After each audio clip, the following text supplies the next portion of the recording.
So at this time, we have been able to confirm that we do have 19 souls.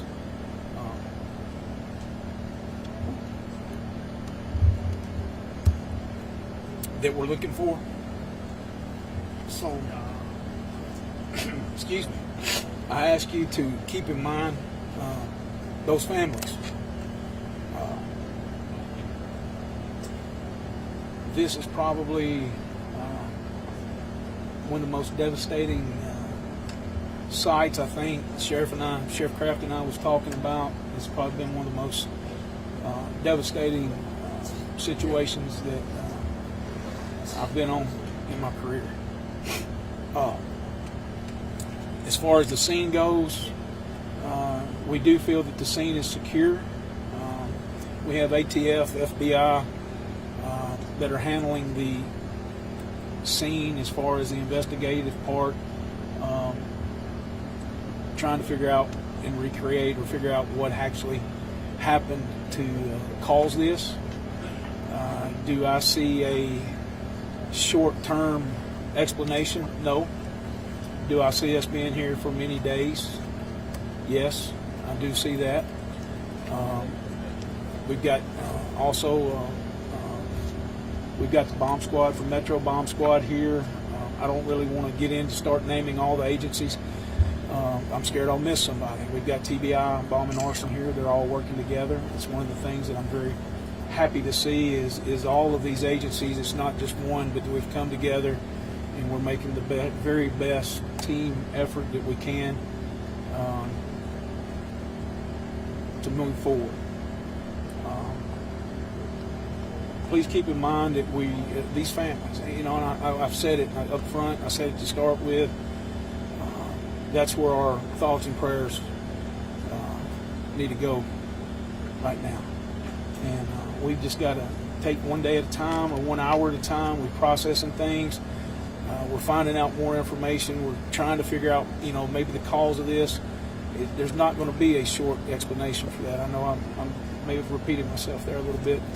Forgive me, but we're all tired and trying to put together the best effort we can and remember the families and who we're working for.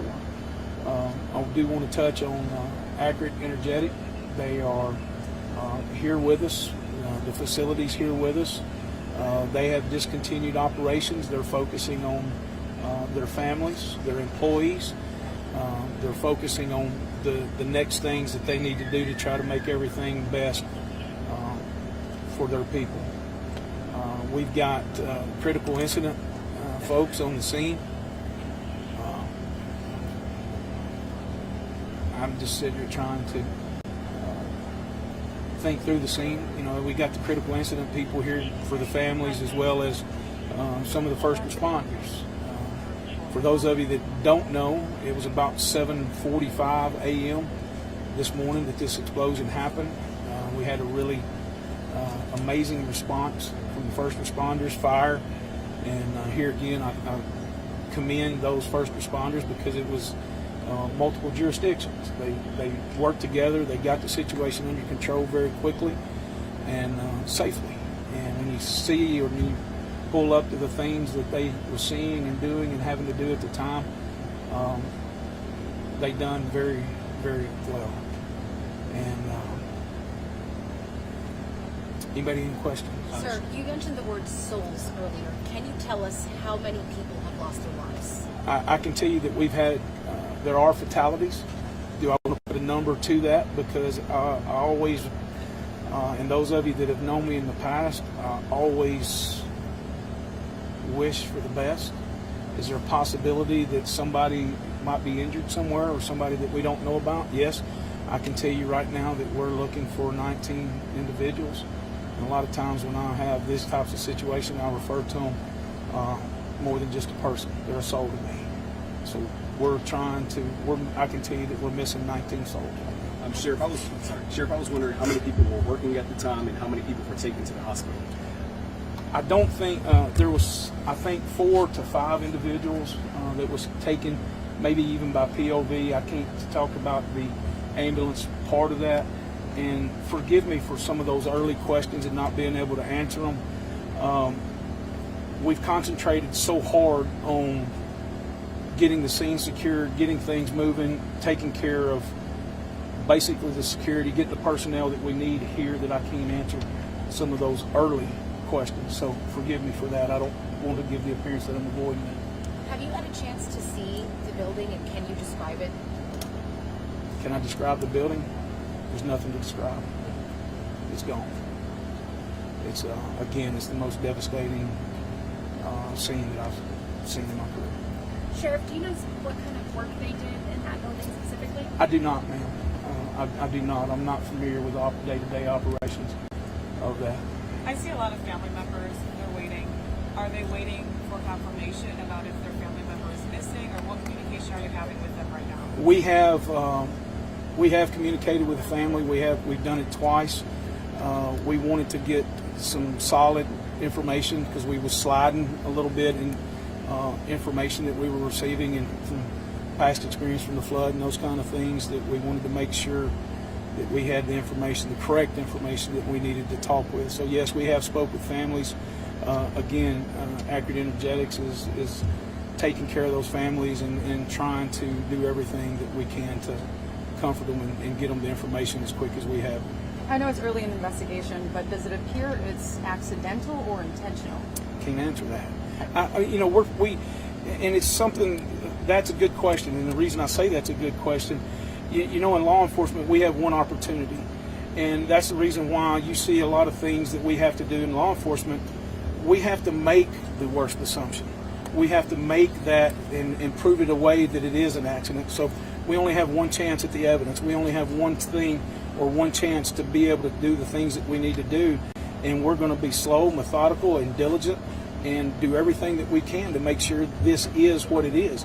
And there again, we're working for those families and those people that were in that building to make sure we get, if they deserve justice, we want to be in a situation that we get them justice. And that's how we have to approach these situations. Okay, and there was another report that there was a destructive explosion in 2014 in the same building that was operated by Rio Ammunition. Can you confirm that and tell me if there's some kind of trend going on here? Rio was on the facility. That did happen here. I was here during that time. I don't believe that it was at that current facility at all. Yes, ma'am. You have a question. That was my question, is do you have any information about a previous explosion at this facility? You have to remember, this is a huge compound, and there's a couple of different businesses that may operate within this facility. So I don't want to get into too much to the operation of the facility because they are a very delicate operation, and we have to maintain that. Sheriff, I had heard some comments earlier about fallout outside the campus area from the blast early on. Yes, sir. Is that something you can confirm? There may be some debris that went over the fence. I don't think that we're too far from one of the property lines, and there may be some debris that's on another property here. You said the scene was secure. Does that mean it's stable and first responders have any other accesses? It means that the scene is stable. The ATF and the FBI are on that. They are methodically moving through the location of the explosion. Sheriff, I'm not sure if you know this, but was at 7:45 was the plant up and running, or were people just arriving for work? Do you have any idea? I believe the plant was up and running. Last question. Have you been able to speak to any families directly, and if so, what are you telling those families? We have spoke with the families directly, and we told them that we're going to be very transparent with them and get them the information and try to answer every question that they have the best we can. It's again, it's going to be a very slow process. Sheriff Kraft, you want to? Did the department state that they called you guys or calling you? How did that work? Because I saw a lot of people, a lot of different departments. May I ask you a favor? Would you repeat that louder, please? A lot of different departments that showed up here. Did you guys contact them, or did they contact you? We contacted him. I think Sheriff Kraft and I both got information about this very quickly. I don't mind telling you from the prior experiences here with the Rio and the questions that y'all had, I immediately picked up the phone and called Commissioner Long, and I said, this is what I've got, this is where I'm going, because we are in a bad cell range, we are in a bad location, and Commissioner and I are personal friends, and he helped me get the agencies here that we needed, and rapidly. So that was one of the things that I'm very thankful to him for that, and that relationship as well. All right, last question. I think I might have said that. Anybody?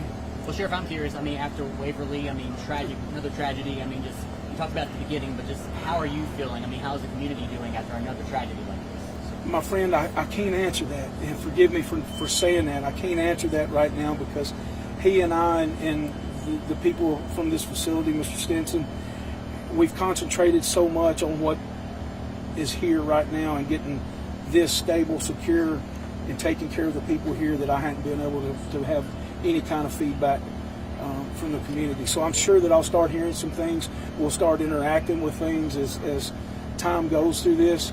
And again, this is not going to be, we're going to close this up tonight. It will probably be here 3 or 4 days from now, 5 days from now. It wouldn't surprise me at all if we're here next week. But we're just, again, we got to go slow, methodical. So forgive me, I don't mean to avoid that question, but we just can't, I can't answer it right now because I don't know. I do have one more question. I know you were kind of being really sympathetic towards the souls that were lost. I am wondering if eventually you are going to let us know how many people have perished. Yes, ma'am. We will confirm that. And like I can say right now, the list that we have right now, we are missing 19 souls. But we're not confirming that some of them are just missing. You can't confirm which ones have actually been accounted for. I could not tell you who's been accounted What are the next steps for you? for. Good question. Right now, honestly, we're having to go hour by hour. We're having to take things hour by hour. We're having to take developments that's going on. We're operating this as, for lack of better words, and I don't want to say two different scenes, but we're letting them take care and doing the things that they need up there where the incident occurred. And we're taking that information, compiling what the needs are, and setting goals that we're trying to reach as we go. So to answer that, we're on that hour by hour situation. When do you think we'll have more firm numbers about the number of people being treated? Ms. Gray, if you don't mind, what time was we going to come back together? 4 p.m. I'm hoping by 4 p.m. that we can be able to tell you more information about that. So it's there again. It's not that I'm avoiding it. It's that we're getting information as we go, and that's why I want to try to maybe do these every hour or every couple of hours to be able to answer your questions. Okay. Again, is there some kind of list of missing people that we could potentially access? There was this one woman that told me her son was on that missing people list. I don't know if that's something that the media is privy to. I don't have that available for the media at this time, and we're still working with that. There again, because there's some of the delicate information, we're trying to confirm that every family's been notified, and we've got 110% have got to make sure that that's happened. The Sheriff Kraft and I have even said if there's somebody that we can't get a hold of, we're going to send officers and along with accurate, energetic staff to make sure that we go out and find that. So, excuse me, we're trying everything we can do to take care of the people. Fair enough? Hey, Chris, in years past, you've asked me to help in different aspects. Is there anything we can do to assist? Burton, I really appreciate you commenting on that. In putting things out here, we had some early pictures that was released, and man, I'm just asking you to be mindful of these families. This is a huge ordeal. It's a very devastating ordeal, and I'm not talking about devastating on the scene. I'm not talking about that. I'm talking about devastating in the fact of a loved one that just come to work and now may be missing or deceased. So please keep that in mind when you're having or doing these stories. These stories, we often find ways that we try to turn things into negative. This is a bad situation. This is a negative situation. But there's no reason for us to take the downward spiral or the downward side of this story when it comes to these families. So I'm all about that, and I'll always be about that. I think Sheriff and I both will always be about that. So, thank y'all. I appreciate it. Thank you.